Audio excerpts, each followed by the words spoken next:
evening, whatever the case may be. It's January 28 already. Somebody put an APB out. On the month of January, it's going by like a shot, just like the modules in your course. This is Dr. C ringing in on another edition of Dr. C's Corner, and on behalf of your incredible criminal justice faculty and your advisors, welcome to this week's edition. I want to show you a picture here. I just got done pitching to former Yankee retired ball player Luis Sojo. So as you can tell, I like baseball a lot. We won't get into that, but I like to use baseball as an analogy. So forgive me if you're not a baseball fan, but just bear with me for a minute. Because this is about grades. Ooh, a very touchy subject, very sensitive. Everyone wants to get good grades. That's great. Great motivational factor. Grades serve as a wonderful barometer. But let's talk about baseball. Now, if you think about the game of baseball, literally, you could go into the Hall of Fame if you have enough consecutive seasons where you're batting 300 or more, right? Along with other, say, associated feats or accomplishments in the game of baseball. 300, 1 out of 3. So we have to say to ourselves, well, what would be the optimum or optimal? What's the best batting average you can get? Should be a 1,000, right? Should get hit every single time. But we know that's not possible. So why don't ball players quit if they're batting 300 or less?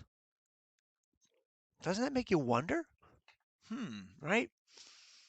Why don't they quit? Isn't that batting average kind of the same as a grade? And if you think about it, with some rough math, that's about a C minus, maybe. Maybe if it's in a failing grade, if we're going to use 1,000, the A plus, the 4.0, as a measurement for learning, what keeps them in the game is that they can learn, always learning, retaining, studying, examining, knowing that the next at bat, the next time they step to the plate, what they've learned about the last time they can bring and improve. Sometimes dramatically, sometimes not, but they don't quit, do they? And it's not because, well, they're getting money and all that sort of thing. No, it's the love of the game. I know professional ball players. They don't talk about money. They talk about the game. They talk about the pitch. They talk about analyzing their swing. They talk about what they need to do to learn to become better. And that keeps them in the game. So think about this in your courses. And when you leave a course, think about this when you have an assignment and you didn't get an A on that assignment. It's your job, all of us as learners, our job to take control of the grading. That's why all of you can see what the grading rubric looks like. What kind of pitch do you need to hit to demonstrate learning? Again, it's a good measuring tool like a batting average. Where do I sit for these competencies or whatever it may be? What I need to learn to take with me that I can apply so when I get up to the plate in front of a prospective employer or someone who's considering me or you or whomever for promotion, I'm able to speak beyond the grade. I'm able to speak to what I learned, what the elements said about my batting average. Absolutely, a GPA is important. It can get you through the door, right? It supports your confidence in your achievement and persistence and all those things you need. But is it just that alone? No, it's not. Just like a baseball swing, it could be a lot of things that can affect that GPA. It could be a shoulder. It could be a timing issue. It could be setting your eyes correctly. It could be breathing. A lot of different things. You're continuously learning.